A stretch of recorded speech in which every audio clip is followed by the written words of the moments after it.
차원 높은 것으로 해줘가지고 해서 하는데, 저는 제 소개를 좀 해요. 19살 때 완도수산고등학교를 나왔어요. 여기 제주도 넘으면 제일 가까운 곳이 완도예요. 완도수산고등학교를 나와가지고 66년에 4년대 대학을 안 가고 부산수대를 안 가고 어로과를 나와서 66년에 선장면허를 어선 고기 담는 선장면허를 따가지고 65년에 한일 국교 정상화를 했는데, 한일 국교 정상화 하고 나서 일본의 우리나라의 수산물이 전 세계에서 한국에서 나는 수산물이 제일 맛있어요. 그 이유는 전 세계에서 한류와 난류가 부딪혀 가가지고 나는 수산물은 우리 한국 나라뿐이에요. 그 난류는 어디서 나왔냐? 그러면 적도 부분에서 쭉 따뜻한 물이 올라와요. 올라오는데 북쪽으로 이제 찬 곳으로 이제 북쪽에서 올라오면은 우리나라를 어디를 거쳐서 나오느냐? 대만, 필리핀을 거쳐 가가지고 제주도에 와서 한가닥은 어디로 가느냐? 그러면은 저기 신의주까지 올라가요. 황해, 서해로. 그 한가닥은 어디로 가느냐? 그러면은 제주도에서 완도를 거쳐 가가지고 삼천포, 동해, 남해안을 쭉 거쳐 가가지고 대마도를 거쳐서 울릉도 독도까지 올라가요. 그것이 이제 따뜻한 물 난류가 그렇게 올라간 거예요. 그런데 또 찬물이 어디서 나오느냐? 그러면 캄차카에서 브라질포스트 러시아에서 그 찬물이 얼음물이 그놈이 내려와 가지고 동해로 흘러나오는데, 동해로 흘러나오는 것이 어디로 그러냐? 그러면은 우리 독도 울릉도를 거쳐가지고 대마도를 거쳐서 남해안을 쭉 거쳐가가지고 제주도에서 어디까지 올라오냐? 그러면 그것이 목포 군산까지 올라오는데 지금 그것이 저 영풍도까지 올라가요. 그래서 동해안에 나는 오징어가 지금 서해안에서 나옵니다.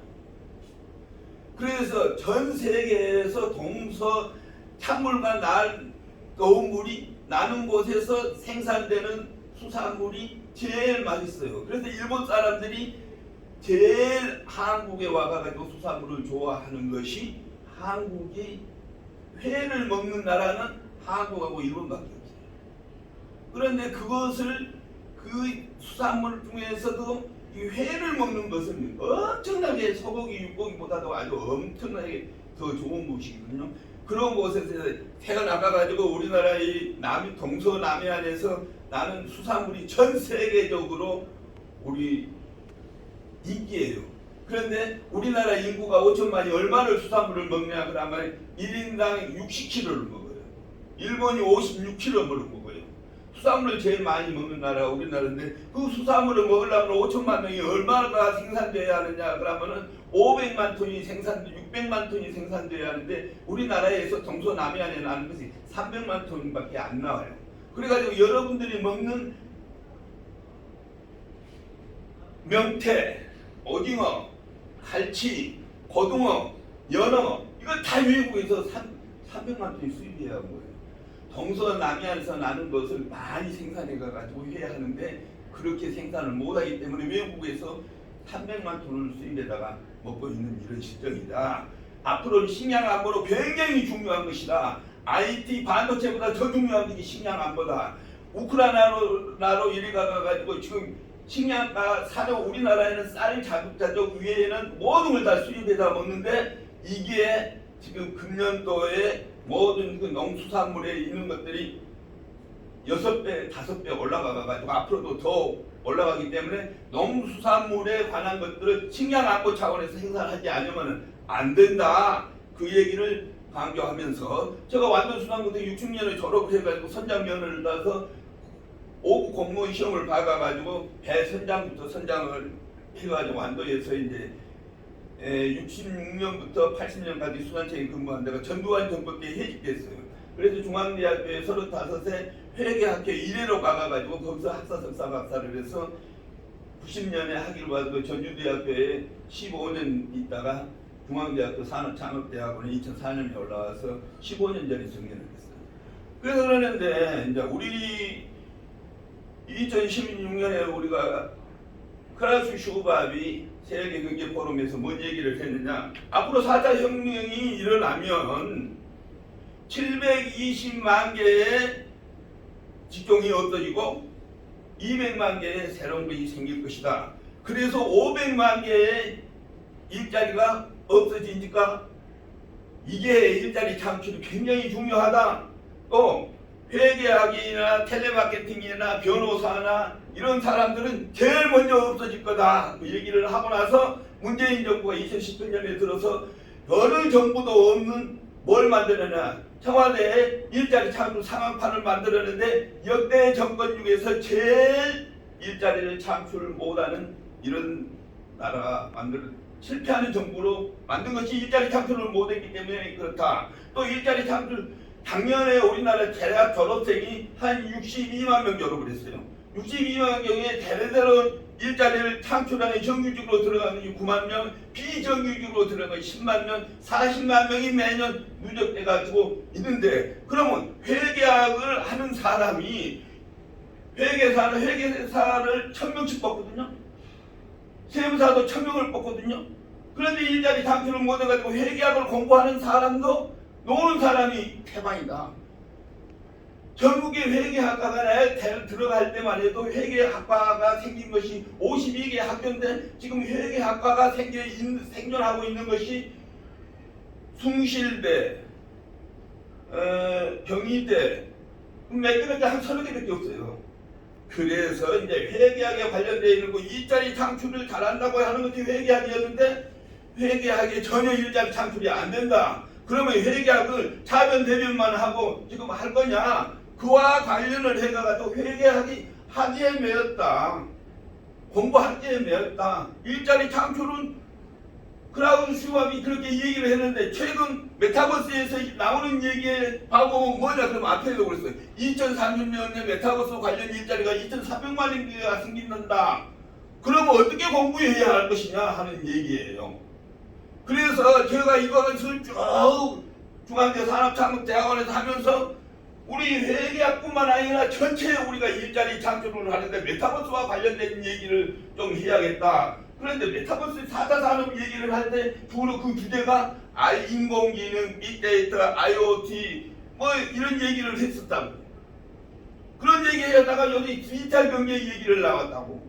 디지털 경제 중 핵심이 뭐냐? 그냥 메타버스예요. 메타버스가 뭐냐 도대체. 그걸 내가 연구를 해가지고 조사를 해가지고 최근까지 발표하고 어제도 행정학계에서 글로벌 메타버스 경제와 행정개혁 여수에서 그거 발표하고 온 거예요. 우리 여기 요거 한 100페이지 정도 될 거예요. 요거 관련되는 주어진 시간이 20분, 10분밖에 없으니까 거기에 키포인트만 가지고 하고 여기 자료를 가지고 여러분들이 배우고 또 학생들은 또 제대로 좀 가르쳐야 쓰겠다 하는 얘기예요.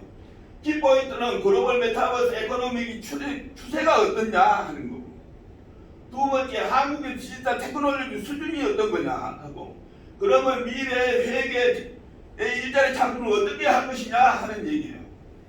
메타버스에 관련된 책을 보면 엄청나게 막 나와요. 내용도 너무 헛소리해가지고 외국에서 나오는 거 최근에 발표한 거 싹 업데이트를 제가 여기 해가지고 뒤에 봐보면 레퍼런스만 읽어봐도 석사박사 논문을 쓸 때 도움이 될 거예요. 기본적인 거는 우리가 아까 얘기했던 회계에 봐보면 아소바트에서 회계란 뭐냐 그랬지.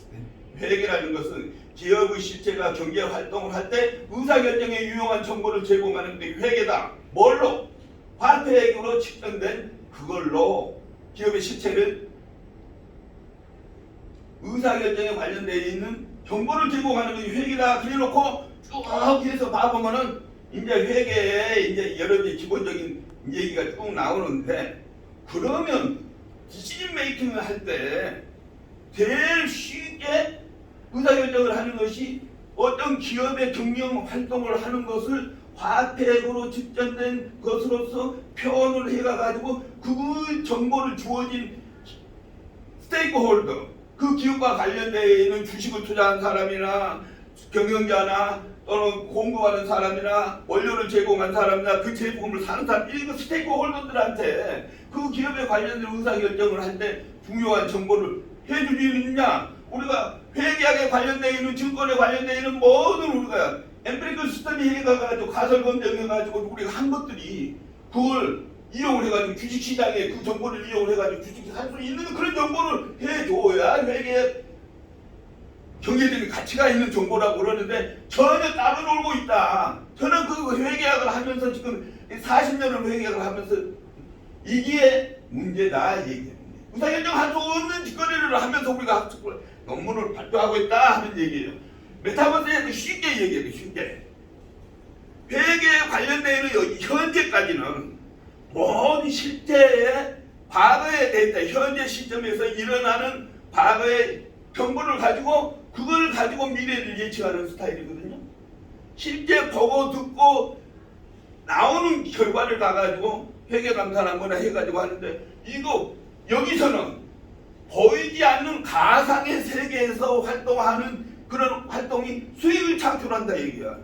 아바타라든가 우리가 여기 BT 우리가 방탄소년단 뭐 등등으로 해가지고 보이지 않는 그런 것에서 나오는 활동이 수익을 창출하는데 그것이 지금 디지털 경제의 핵심이다. 과거에는 농산물을 생산할 때는 우리가 수렵에서 농산물을 생산해가지고 기르는 단계를 그리고 농업경제 그래서 기계화 증기기관차를 만들어가지고 산업이 해가지고 기계화되고 자동화되고 이런 것은 산업경제거든요. 우리가 정보 엔터프레너가 얘기를 할 때 우리가 정보 인터넷이 생겨가지고 하는 거예요. 정보화 시대, 정보 경제 그거의 스마트폰이 발전을 해가지고 디지털 경제로 나오거든요. 디지털 경제의 모든 것의 핵심이 우리가 메타버스단 말이에요. 메타버스는 실제 보이는 세계에서 일어나는 모든 활동과 보이지 않는 가상 세계를 결합을 해가지고 더욱더 나은 의사결정, 올바른 의사결정을 하는 것이 메타버스의 핵심이다. 거기에 관련되어 있는 걸 쭉 얘기를 하고 있어요. 여기에 관련되어 있는 얘기 쉽게 시간이 지나가니까 메타버스에 관련되어 있는 얘기를 하면서 가보니까 제일 먼저 페이스북 가지고는 안 되겠다. 작년에 페이스북은 메타버스로 이름을 바꿨어요. 얼마나 메타버스가 중요하냐. 구글이나 애플이나 아마존이나 우리나 한국의 카카오나 네이버나 메타버스를 안 하면은 앞으로 희망이 없다. 그런 상황으로 바뀌었어. 22년 3월 달에 세계 메타버스와 관련되어 있는 기업의 순위가 바뀌었어요. 22년 4월 달에 막 바뀌어. 메타버스에 관련된 것을 얼마나 하느냐에 따라서 막 바뀌고 있다. 세상이 바뀌고 있다. 생존을 위한 뉴노멀 혁명이 메타버스를 위해서 이루어지고 있다. 선진국에 도약하는 건 또 4차 산업혁명이 아니라 또 하나의 혁명이 벌어지고 있다. 이게 개발도상국이 우리나라 산업 생태계 모두 한국이 디지털에 관련되어 있는 반도체를 비롯해서 우리나라의 전 세계에서 유엔에서 한국의 행정점수라가 15년째 1등이다. IT 이것이 우리나라의 전 세계가 열광하는 것이 우리가 반도체를 유치한 여러 가지 IT와 관련된 디지털 경제에 관련된 게 핵심적으로 발전하고 거기에 관련되어 있는 우리가 음악, 미술, 모든 문화 산업이 메타버스를 통해서 우리가 활용되기 때문에 그런다. 그럼 어떻게 해야 하느냐? 현재 제조업 현상이라든가 이런 거 쭉 시간이 없으니까 한번 보세요. 얼마나 빨리 변하고 있느냐? 선진국의 혁명, 대한민국이 이중혁명을 일으키고 있다. 디지털 경제에서 메타버스 경제도 이중혁명으로 일으키고 있는데 그러려고 하면 뭘 바꿔야 하냐? 세계관을 바꿔야 한다. 뭘로? 디지털로, 디지털 경제로. 스마트가 활용되어 있는 나라. 그래서 바꾸려고 하면 어떻게 해야겠냐? MZ 세대들이 열광하는 것을 MZ 세대 청소년들이 일자리 없어가지고 아주가 40만 명씩 매년 누적되어 있는데 이 애들이 지금 시대에 맞는 것으로 MZ 세대 교육을 바꿔야 한다 얘기요. 대학에 회계학을 가르치는데 사면 내면을 하고 공인회계사 세무사만 가르치는 이런 제도로는 안 된다. 완전히 바뀌어야 한다. 완전히. 이거 쭉 얘기해서 알파 관련되는 메타버스와 NFT 엄청나게 빨리 바뀌고 있다 이런 거예요. 메타버스 세상에서 준비해야 할 것들, 메타버스 프레스에서 피부로 체험 학습을 하고 변화 추세대로 확인하고 성능 용어를 학습하고 블록체인이나 코인이나 민팅, 메타버스 생태계를 구성하고 플랫폼이 어떻게 될 것인가? 앞으로 이 정부도 플랫폼 정부로 바꾼다고 하셨잖아요. 관련된 정보를 지속적으로 탐구하고 이런 것들이 학생들이 익히고 쓰고 이해할 수 있는 사회로 되어 있는, 우리 회계학 가르치는 어느 전체의 이 교수들이 한번 들어봐야 할 얘기 아니냐. 그러면 구문명에서 신문명으로 바꿔야 한다. 뭘로? 디지털 세금으로 표준을 바꿔야 하지 않으면 안 된다. 코로나 이후에 여러 가지 작년 2년 동안에 코로나에서 제일 힘든 선생님이 초등학교 선생님이라고요. 그런데 코로나로 인해 가가지고 그것을 조사를 해봤더니 코로나 이후에 이 3년 동안 제일 1등이 우리나라 대학 평가를 해가지고 사이버 관련된 평가를 해서 1위가 방송통신대예요. 또 그 2, 3위가 사이버 대학이에요. 그 얘기는 뭐냐? 줌으로, 미트로, 웨비나로 강의를 하려니까 대학 교수들 강의를 못해. 어떤 과가 엄청 많아. 그런데 초등학교 선생님들만도 못해. 학생들은 스마트폰으로 막 날아가는데 대학 교수들은 지금 뭐 헤매고 있어. 평가를 해가지고 지금 금년 2, 3년 동안에 다 평가하면서 제대로 못한 사람은 2학기 때 명이 지금 그 과가 평가되는 경우가 무지기수야. 그런데 초등학교 선생님들은 아주 잘하고 있거든요. 초등학교 선생님도 못하는 대학교 선생님들. 이거 어떻게 해야 하나 이게. 그런 사람이 일자리 대학교 졸업하자마자 직장에서 일을 하려고 하는데 그런 사람은 학생들이 대학교 선생님이 배울 곳이 없다는 거예요. 배웠다는. 이게 문제다. 이게 디지털 세계를 어떻게 바꿔야 할 것이냐.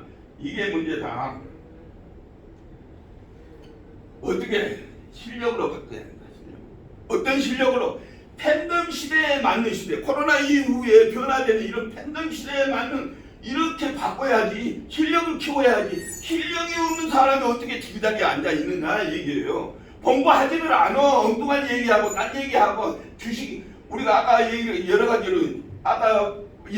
얘기를 했는데 저는 통계학을 박사학위 받고 나서 대학에서 8년을 가르쳤어요. 회계학 가르치면서 회계학 전공하면서. 그랬는데 외국에서 공부하는 사람들 되게 바보만 회계학하면 돈 많이 번다. 그래가지고 인기 좋다 그래가지고 통계학 한 사람, 전산한 사람 미국 가가지고 재무관리나 회계학 해가지고 학위 받아온다. 그 사람도 논문해가지고 발표하는 내용을 보면 뭐냐 그러면 다 미국에서 패키지 가지고 한국 데이터 가지고 돌려서 통계적으로 옳으냐 그러냐 그걸 해가지고 학위 받아오는데 그게 샘플이나 이런 것들이 다 엉터리.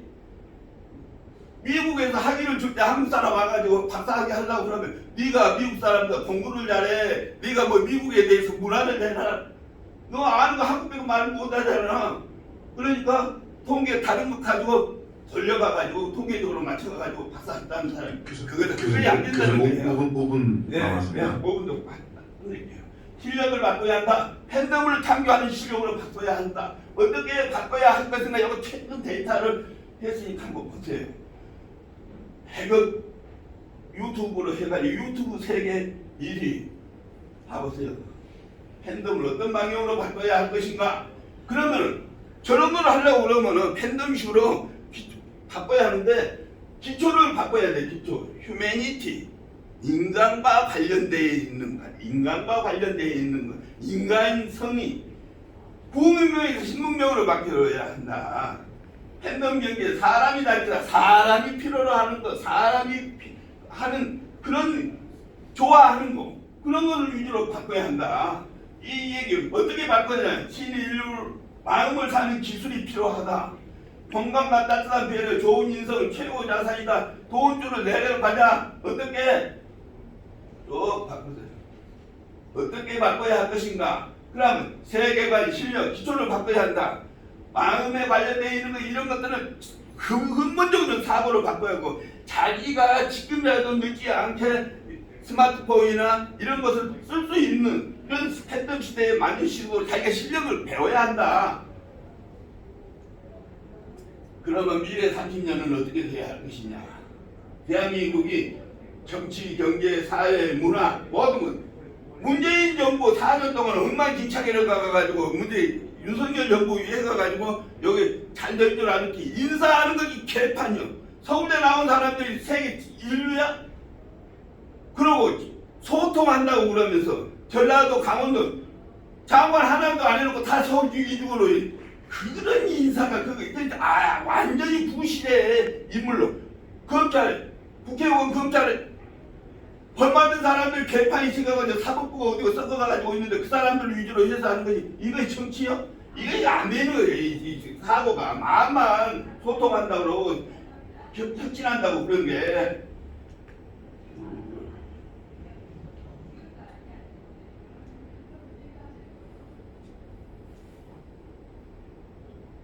여기에 디지털에 관련된 것들 문재인 정부에서 메타버스로 도약하는 대한민국 만들어 놨는데 이게 문제가 아니라 아까 중요한 그 자료가 하나 있네요.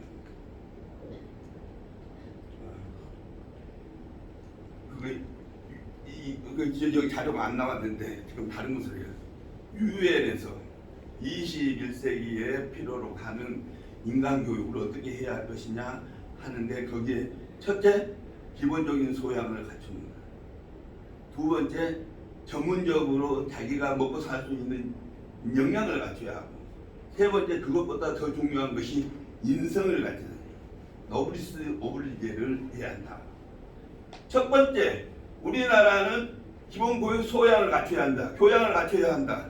우리나라는 전 세계에서 대학 진학률이 82%에서 지금의 작년에는 78%로 떨어졌어요. 대학 진학률이 제일 높아요.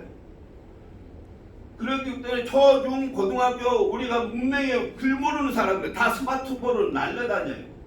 그러니까 기본이고 우리는 문맹의 그걸 극복하는 우리나라의 첫 번째 나라다. 두 번째 전문적인 기술을 역량을 갖춰야 한다. 아까 우리나라 교육제도 교육부가 어떠져야 할 일이 역량을 갖추는 사람을 가르치는 이런 학교가 아니라 정교조가 판쳐가가지고 개판을 치는 교육이 바보 평균화 만드는 일. 이거 안 돼. 이거 바뀌어야 돼. 대학교를 4년제 졸업을 해서 취업이 안 되는 이런 교육. 평생 일자리를 창출을 할 수 없는 그가 학교에서 배운 것 가지고 취업이 안 되는 이런 교육 이거 바꿔야 한다. 그래도 우리나라 대학 진학률이 80%니까 세계에서 잘하고 있다. 세 번째 대중의 인성이 노블리스 오블리제를 깜짝 놀랐어요. 문재인 정부에서 조국이 서울대학교 법과대학 1등으로, 그리고 정경순이 그 예전에 영문과 1등으로 졸업했어. 1등으로 졸업한 서울대학교 교수, 1등으로 졸업한 영문과 교수가 10시 반 다 끝냈어요. 자기 아들, 자기 딸을 해가지고 부정부패하는 사람이 어떻게 법무부 장관을 하면 어떻게 그런 사람이 교수를 하느냐. 그건 아니죠. 일자리 창출을 그런 사람이 우리나라의 모든 국민 정치 경제 사회를 흐트러뜨리고 있기 때문에 많이 배운 사람, 있는 사람은 없는 사람, 못 배운 사람한테 노블리스 오블리제를 실천하는 그런 나라가 돼야 한다. 감사합니다.